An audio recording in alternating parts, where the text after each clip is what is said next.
प्रभु ये क्या कह रहे हैं आप? भला आप में कोई अवगुण कैसे हो सकता है? तुम एक भक्त की दृष्टि से देख रहे हो गर्व। एक स्त्री की दृष्टि वो भी देख सकती है जो कोई नहीं देख सकता।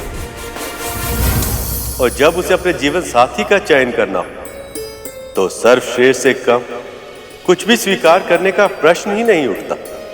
तो भी ठीक है प्रभु, आज मां के स्वयंवर से यह सिद्ध हो जाएगा कि आपके भीतर ना कोई खोट है ना कोई अवगुण।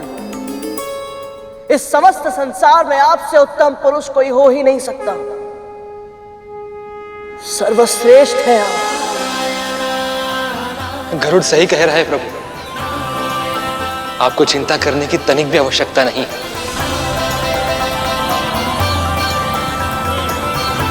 अब बहुत हुआ मां, अब यह प्रतीक्षा समाप्त कीजिए।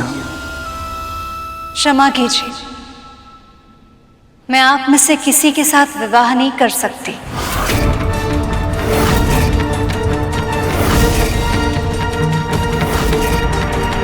अब स्वयंवर में केवल असुर ही बचे हैं। इसका अर्थ यह है कि लक्ष्मी का विवाह किसी असुर से ही होगा। पर क्यों देवी? क्योंकि अभी तक आपने अपने क्रोध पर विजय प्राप्त नहीं किया है, और जिसके मन में विकार हो उन्हें मैं स्वीकार कैसे कर सकती हूँ?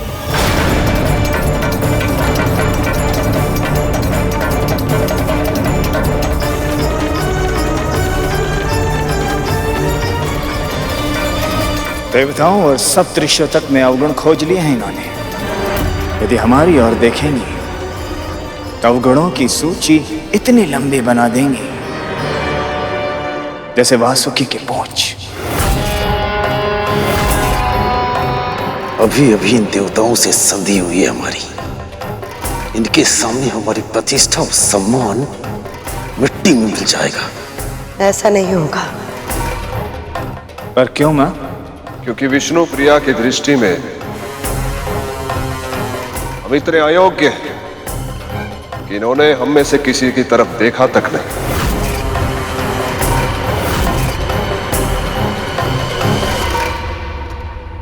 इन असुरों की उपेक्षा करके मां ने बहुत अच्छा किया। इन दुष्टों के ऊपर मां की कृपा दृष्टि भूल से भी नहीं पड़नी चाहिए। मुझे नहीं पता था तुम्हें असुरों से इतनी चिढ़ है। मुझे हर उस प्राणी से चिढ़ है भैया जो मां और धर्म का सम्मान नहीं करते। मुझे भी गर्व है।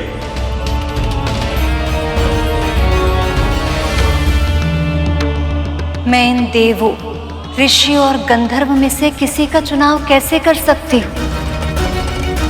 इनमें से कुछ महान तपस्वी हैं, पर इनका क्रोध पर कोई नियंत्रण नहीं।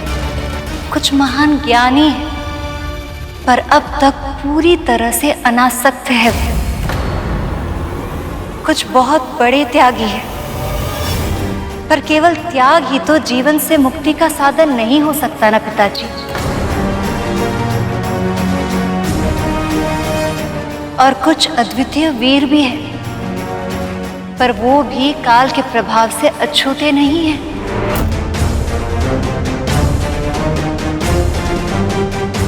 पिताजी, मुझे ऐसा लगता है कि यहाँ ऐसा कोई भी नहीं है जो मेरे पति बनने के योग्य है।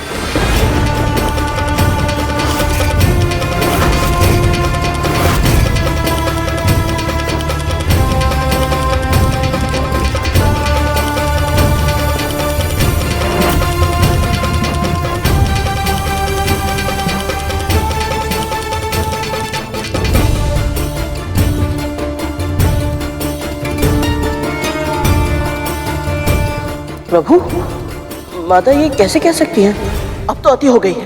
प्रभु आप कहिए ना कि आप सुयोग हैं। आपसे अधिक योग्य संसार में कोई हो ही नहीं सकता। प्रभु, नहीं तो मैं जाकर मां से कहता हूं।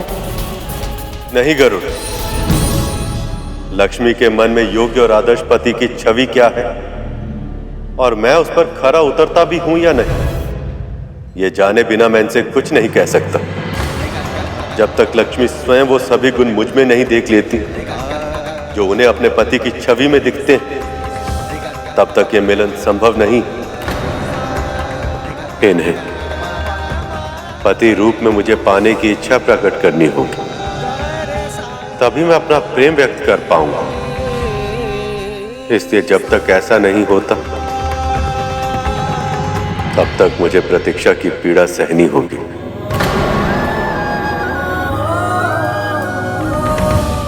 मुझे इसी बात का भय था प्रभु कि ये स्वयंवर आपकी उदासीनता का कारण ना बन जाए।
इतना तो जान चुका हूं मैं कि आपके मन में योग्य पुरुष की छवि स्पष्ट रूप से अंकित है। आप मुझे भी बताइए ताकि मैं आपके लिए योग्य पुरुष तलाश सकूं।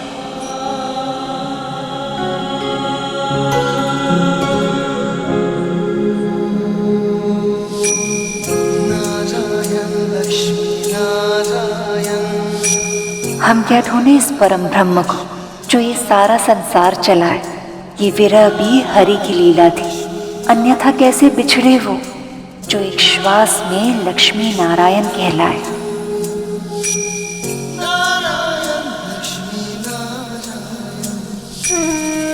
मैं चाहती हूँ जो मेरे सुहाग बने वो सदैव बने रहे। हल्दी कुमकुम का सौभाग्य सदैव बने रहे और मेरे जीवन में कभी भी कोई सौत ना आए, अर्थात मेरे पति किसी अन्य स्त्री से न तो प्रेम करे न विवाह। जो मेरे वर हो उनका वैभव सदैव रहे, जो अजन्मे हो, जो अमर हो, जो दीन दुखियों के साधु संतों के रक्षक हो, जिनके कारण धर्म की स्थापना हो, जिनके हृदय में प्राणी मात्र के लिए दया की भावना हो।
मेरी दृष्टि में संपूर्ण सृष्टि में ऐसे केवल एक ही पुरुष है नारायण।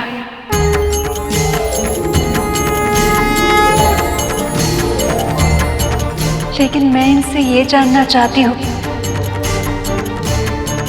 इनके जीवन में मेरा स्थान कहाँ होगा?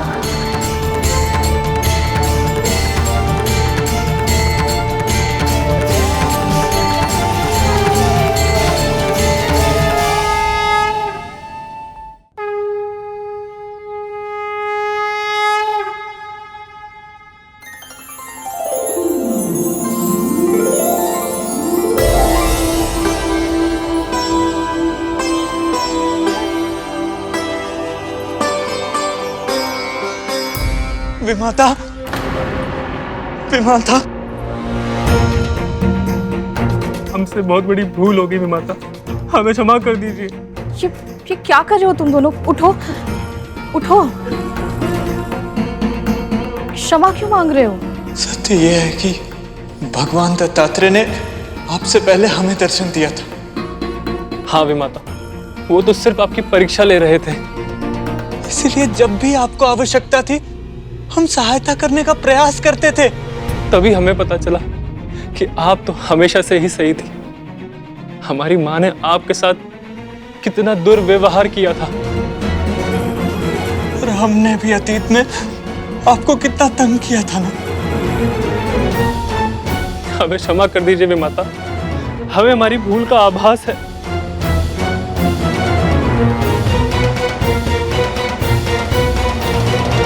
तुम दोनों को क्षमा मांगने की कोई आवश्यकता नहीं है। मैंने कुछ भी स्मरण नहीं रखा और ना ही बुरा माना है। यही तो आपके व्यक्तित्व का अद्भुत गुण है। आप कितनी अच्छी हैं, कितनी दयालु हैं।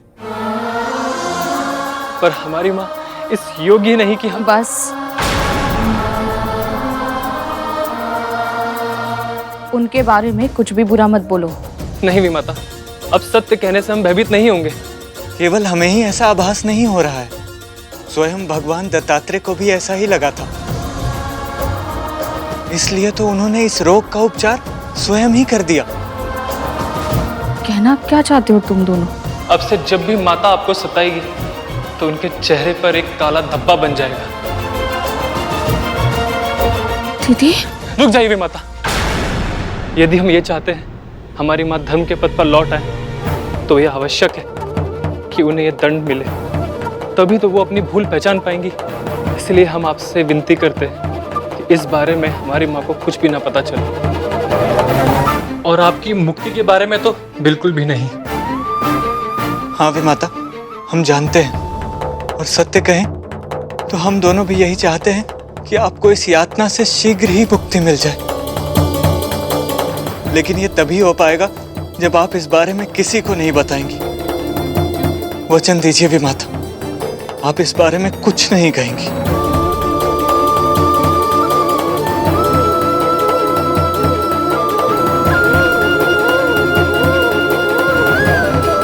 भगवान दत्तात्रेय ने सही कहा था। मेरे सुख के दिन आरंभ हो गए हैं। बस किसी तरह मैं इस प्रसन्नता को शीघ्र ही अपने पुत्र के साथ बांट पाऊं।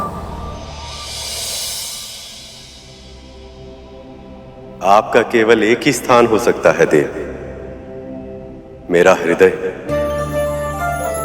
जो बहुत लंबे समय से आपकी प्रतीक्षा कर रहा। यदि आप मुझे स्वीकार कर लें तो मैं आपके योग्य बनने का प्रयास अवश्य करूंगा। मुझ में कई गुण हैं देव, किंतु जिस सर्वश्रेष्ठ पुरुष की खोज आपको है वो मैं नहीं।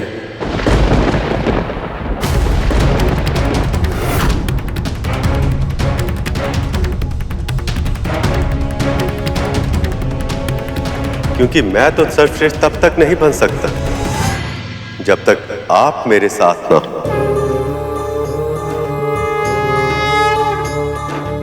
आपके साथ के बिना मैं अधूरा हूं देवी।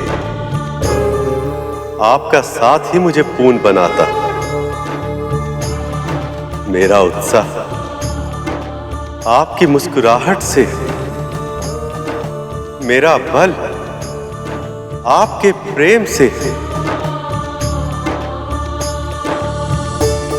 आपका पति बन मेरा सौभाग्य होगा देवी।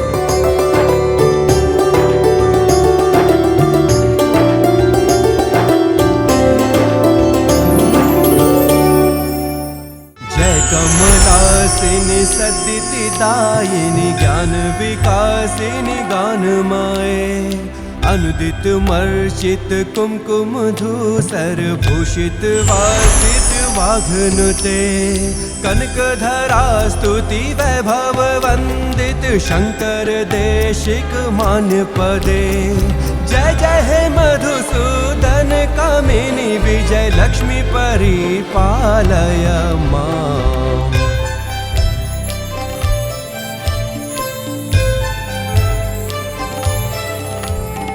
प्रणत सुरेश्वरी भारती भार्गवी शोक विनाशिनी रत्नमाये मणिमय भूषित कर्ण विभूषण शांति समावृत हास्य मुखे नवनिधि दायिनी कलिमल हारिणी कामित फल प्रद हस्तयुते जय जय हे मधुसूदन कामिनी विद्या लक्ष्मी सदा पालय मां।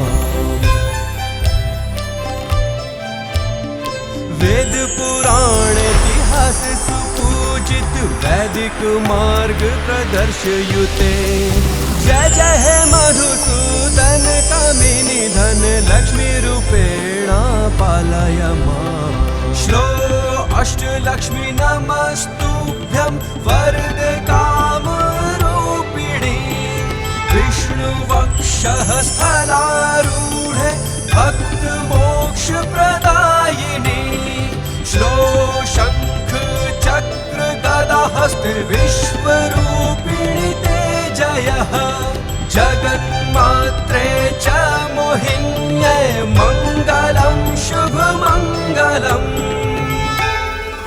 लक्ष्मी नारायण की जय, लक्ष्मी नारायण की जय, लक्ष्मी नारायण की जय, लक्ष्मी नारायण की जय। प्रभु देवी, मेरे दिए हुए श्राप के कारण आप दोनों को वियोग सहना पड़ा। उसके लिए मैं क्षमा प्रार्थी हूं। आपका क्रोध भी कल्याणकारी रहा है महर्षि। यदि आप श्राप नहीं देते तो देवराज इंद्र का अहंकार कैसे टूटता? असुराज बलि को उनके अच्छे कर्मों के कारण स्वर्ग कैसे मिलता? वासुकी को महादेव कैसे मिलते?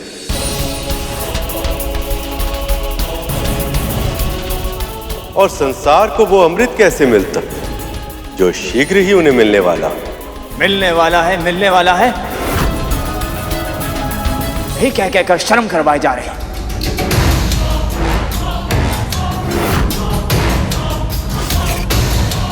पर मिलेगा कब?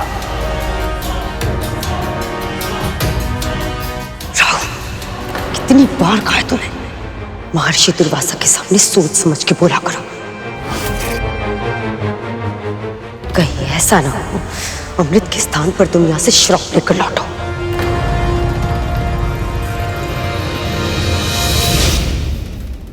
देवी, जब आप लौट ही आई हैं तो अपनी कृपा दृष्टि का आशीर्वाद देवताओं को भी दे दीजिए। श्री के बिना इनके जीवन में ना ही कोई सुख है और ना ही कोई उल्लास।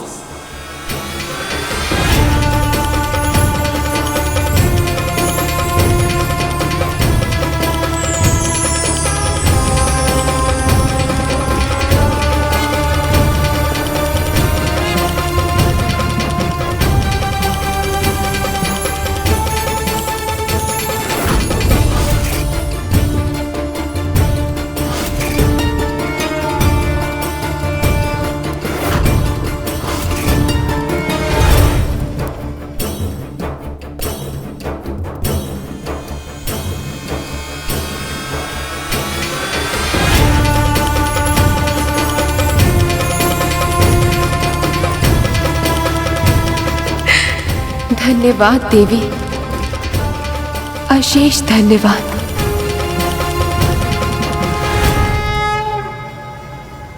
जितना भी प्रसन्न होना है हो लो इंद्र। अमृत मेरे हाथ लगने के बाद तुम्हारा और सभी देवताओं का अंत निश्चित है। विष्णु ने एक बार फिर से हमारे साथ पक्षपात किया है, किंतु इस बार मैं ये मंथन पूरा होने नहीं दूंगी।